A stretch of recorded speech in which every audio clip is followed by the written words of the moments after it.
মাদারীপুরের ডাসারে গভীর রাতে এক ইজি বাইক গ্যারেজে ভয়াবহ অগ্নিকাণ্ডের ঘটনা ঘটেছে। আগুনে পুড়ে ছাই হয়ে গেছে ১৭টি ইজি বাইক, ১০টি ভ্যান ও ২টি মোটরসাইকেল সহ ঘরের যাবতীয় মালামাল। ভুক্তভোগীদের দাবি, এতে প্রায় অর্ধ কোটি টাকার ক্ষয়ক্ষতি হয়েছে। ঘটনাটি ঘটে বৃহস্পতিবার দিবাগত রাতে উপজেলার বালিগ্রাম ইউনিয়নের পশ্চিম বালিগ্রাম এলাকায়। স্থানীয় সূত্রে জানা যায়, ধোয়াশার গ্রামের মোহাম্মদ আল আমিন সর্দার নিজ বাড়িতে একটি গ্যারেজে ব্যাটারি চালিত যান চার্জ দিতেন। রাতের আঁধারে হঠাৎই গ্যারেজে আগুন লাগে। মুহূর্তে আগুন ছড়িয়ে পড়ে চারদিকে। খবর পেয়ে মাদারীপুর ফায়ার সার্ভিস কর্মীরা দ্রুত ঘটনাস্থলে পৌঁছে স্থানীয়দের সহযোগিতায় প্রায় ১ ঘণ্টা চেষ্টা চালিয়ে আগুন নিয়ন্ত্রণে আনেন।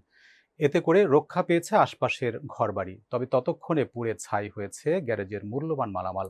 এ বিষয়ে ডাসার উপজেলা নির্বাহী কর্মকর্তা সাইফুল আরিফিন জানান, ঘটনাটি দুঃখজনক। ক্ষতিগ্রস্ত পরিবারকে সরকারি সহায়তার আওতায় আনার চেষ্টা করা হবে। আপনার এই গ্যারেজে ১৭টা গাড়ি ছিল, কিছু ভ্যান আছে, কিছু অটো অটো ভ্যান আছে যেগুলো আপনার বেকারি মাল বিক্রি করে। 2টা গাড়ি ছিল। আমার গাড়ির অবস্থা তো দেখতে আছেন, আমি আর কি 2টার থেকে 2:30টার ভিতরে আগুন লাগছে। মোট হলো 17টা গাড়ি থেকে হয় ইজি বাইক। আনা ছিল আপনার হলো 10টা, মোট 17টা গাড়ি। মানে চাক্কা গাড়ি কিছুই নেই। 2টা থেকে 2:30টার ভিতরে আগুনটা লাগছে। নিয়ন্ত্রণ ফায়ার সার্ভিসের ফোন দিয়েছে, ফায়ার সার্ভিস আসছে, আইসা তারাই লাস্টারকে আগুন পাশে গিয়ে দাঁড়াইতো বা হেল্প করতো, তাহলে আমাদের একটু ভালো হতো। আমরা তো ইজি বাইকের বাড়ি ভরসা বাড়াচ্ছি সারাদিন, যা করি আমরা।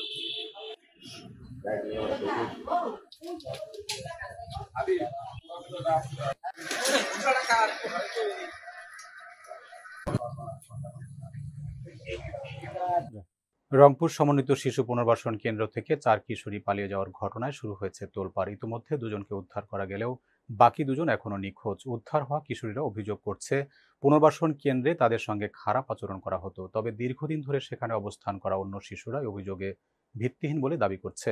রংপুরের দেওডোবা ডাঙ্গিপাড়া এলাকায় অবস্থিত এই পুনর্বাসন কেন্দ্রটি মূলত হারিয়ে যাওয়া এতিম, প্রতিবন্ধী এবং আদালত বা থানার মাধ্যমে আসা শিশু কিশোরদের জন্য নির্ধারিত।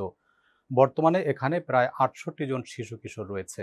গত ১২ জুন আদালত ও থানা থেকে আগত ৪ কিশোরী স্মৃতি আক্তার, গহনা আক্তার, ঋতু খাতুন ও আশামণি পালিয়ে যায় কেন্দ্রটি থেকে। এর মধ্যে ১৫ জুন উদ্ধার করা হয় ২ কিশোরীকে।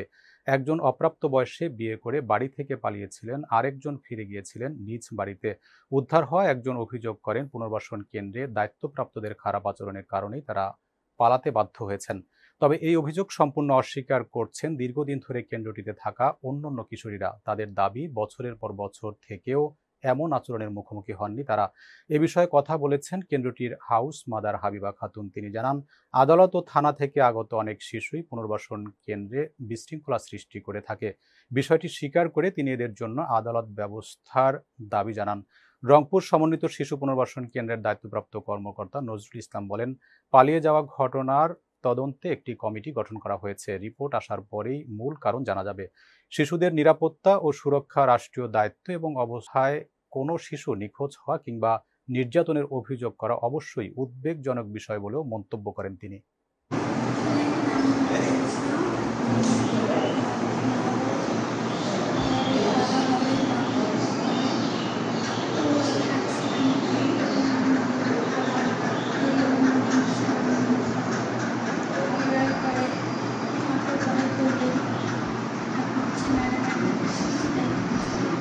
নতুন আসছি এখানে, কোনো মনিটরিং সেল আছে কিনা তাও জানি না বিষয়টা আমি। হ্যাঁ, আমি প্রায় ওখানে ৩-৪ বার গিয়েছি।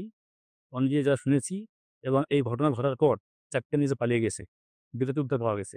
আর ২টা পুলিশ উদ্ধার করার চেষ্টা করছে। না, আমি তো কিন্তু তদন্ত টিম করেছি। তদন্ত টিম আমার রিপোর্ট দিয়েছে, তারা তেমন কিউটি পায়নি, কোনো কিউটি পায়নি। তবে ওখানে তো আমাদের সিকিউরিটি গার্ড নেই। হ্যাঁ, এটা তো আসলে সেরকম সিস্টেমের অপারেশন না। যারা যেসব বাচ্চা কোনো আশ্রয় নেই বা ওইভাবে করা যায় না, তারাই ওখানকার শেল্টার নেয় সাময়িকভাবে। কিন্তু তারা দেখেছে যে ম্যাক্সিমাম বাচ্চা পারে না কমপ্লিট। যেসব বাচ্চা এখানে পুলিশ কেসের মাধ্যমে আসে, তারা তো বাড়ির থেকে পালিয়ে গেছে। ওরা বাড়িতে অভিভাবক সন্দেহ তারা মনে হয় না বা ওটা পেশ করতে পারে না। আর এখানে পুলিশ আছে, এখানে যে নিয়ম কানুন থাকে সেটা মানতে চায় না। ফলে ওই যারা দেশ আইনের সংস্কারের যে বাসা আসে, এরা চায় শুধুমাত্র পালিয়ে যাওয়া। এই যেহেতু জেলা দায়িত্বে আছে সমাজসেবার প্রধান হিসেবে, জেলা প্রধান হিসেবে আমার মনিটরিং অব্যাহত রয়েছে। এবং এরপরেও যদি কোনো ওখানে প্রতিবেশী থেকে থাকে, সে বিষয়ে আমরা জোর তৎপরতা চালাচ্ছি এবং ওখানে আমাদের যে স্থানীয় প্রশাসন সরাসরি তদন্ত আছে আমাদের, এবং আমার মনে হয় এরপরও যদি কোনো ঘটনা ঘটনার বাইরে কোনো ঘটনা থেকে থাকে এবং নেপথ্যে কেউ কাজ করে থাকে আর কি, ঠিক আছে, যেটা আমার তদন্তের রিপোর্ট চলে আসেনি, এর জন্য যারা দায়ী হবে তাদের বিরুদ্ধে রক্ত নেওয়ার জন্য কর্তৃপক্ষের টাকা পড়েছে। ভোলার বোরহানুদ্দিনে গরুর ঘাস খাওয়াকে কেন্দ্র করে নৃশংস হামলার শিকার হয়েছেন এক নারী। 3 সন্তানের জননী হোসনে বেগমকে ধারালো দা দিয়ে কুপিয়ে হত্যার চেষ্টা চালিয়েছে প্রতিবেশী। ঘটনাটি ঘটে 10 জুন রাতে উপজেলার হাসনানগর ইউনিয়নের সাতবাড়িয়া লেদুপোনার বাড়িতে। প্রত্যক্ষদর্শীদের বরাতে জানা যায়, সাইফুল ইসলামের একটি গরুর বাছুর প্রতিবেশী ইউসুফের গরুর জন্য রাখা ঘাস খেয়ে ফেলে। এ নিয়ে ক্ষিপ্ত হয়ে ওঠেন ইউসুফের ছেলে রাকিব সহ তার পরিবারের সদস্যরা। এক পর্যায়ে রাকিব বাসা থেকে একটি ধারালো দা এনে হোসনে আরার মাথায় উপর্যুপরি 2টি কোপ দেয়। গুরুতর আহত হোসনে আরা মাটিতে লুটিয়ে পড়েন। পরে স্থানীয়রা তাকে উদ্ধার করে ভর্তি করেন ভোলা সদর হাসপাতালে। প্রথমে স্থানীয় গণ্যমান্যরা বিষয়টি সালিশ মীমাংসার চেষ্টা করলেও অভিযুক্তদের পক্ষ থেকে কোনো সাড়া না পেয়ে ঘটনার 6 দিন পর হোসনে আরার স্বামী সাইফুল ইসলাম বোরহানুদ্দিন থানায় একটি লিখিত অভিযোগ করেন। বোরহানুদ্দিন থানার সূত্র জানায়, অভিযোগের ভিত্তিতে তদন্ত করে প্রয়োজনীয় আইনগত ব্যবস্থা গ্রহণ করা হবে। আমি আসার পরে রাকিবে মিরাজে এর বোন আকলিমা এরা এর সাথে হাতাহাতি মারামারি করতে আছে হোসনারার সাথে। করার পরে দিয়ে আমি যখন হ্যাঁ একবারই ধরে নিয়ে গেছি, আরেক ভাই পিছন দিয়ে হের মাথা মাথা করতেছে। ওই সময় তোলা না, ওই সময় কেউ করেনি, কেউ করিনি তো রোগী নিয়ে বুঝছি। আচ্ছা ঠিক আছে, সমস্যা নাই। ওনার নামটা কি?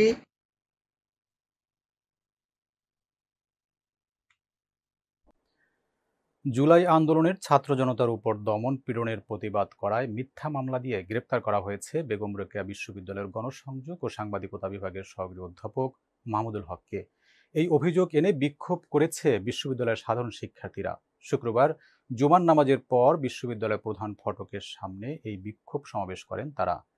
বক্তব্যে শিক্ষক ও শিক্ষার্থীরা বলেন, ভুয়া মামলায় একজন শিক্ষককে গ্রেপ্তার করে সরকার মুক্ত চিন্তার কণ্ঠ রোধ করতে চায়। তারা 48 ঘন্টার আলটিমেটাম দিয়ে বলেন, এই সময়ের মধ্যে নিঃশর্ত মুক্তি না দিলে পরীক্ষা বর্জন সহ কঠোর আন্দোলনে যাবে শিক্ষার্থীরা। বিক্ষোভকারীরা দাবি করেন, মাহমুদুল হক সহ অন্য নিরাপরাধীদের হয়রানিমূলকভাবে গ্রেপ্তার করে কারাগারে পাঠানো হয়েছে। তারা বলেন, যাকে ঘিরে মামলা হয়েছে তিনি হার্ট অ্যাটাক করে মারা গেছেন, অথচ তার মৃত্যুর পর গায়েবী মামলা সাজানো হয়েছে।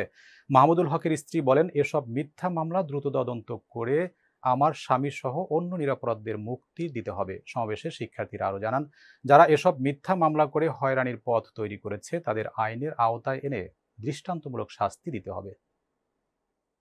আমরা 3টি দাবি আপনাদের সামনে উপস্থাপন করছি।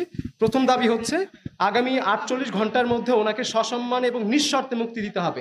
যেহেতু ওনাকে কোনো আইনি পদক্ষেপ বা আইনি প্রসেস মেনটেন করে গ্রেপ্তার করা হয়নি, সেই জন্য আগামী 24 ঘন্টার মধ্যে আমরা ওনার সসম্মান এবং নিঃশর্তে আমরা ওনার জামিন এবং ওনাকে আসলে কারাগার থেকে ছেড়ে দেওয়ার আমরা দাবি উত্থাপন করছি। দ্বিতীয় দফা বা দ্বিতীয় দাবি হচ্ছে, আগামী 48 ঘন্টার মধ্যে এই মিথ্যা মামলার পরিকল্পনায় যারা জড়িত তাদের চিহ্নিত করতে একটি তদন্ত কমিটি গঠন করতে হবে এবং গঠনের পরবর্তী 3 কার্যদিবসের মধ্যে এই তদন্ত কমিটির রিপোর্ট দাখিল করতে হবে। এবং তৃতীয় যে দাবি সেটি হচ্ছে, আমরা বেগম রোকেয়া বিশ্ববিদ্যালয়ের গণযোগাযোগ সাংবাদিকতা বিভাগের শিক্ষার্থীরা এই 3 কার্যদিবসের মধ্যে রিপোর্ট আসার আগ পর্যন্ত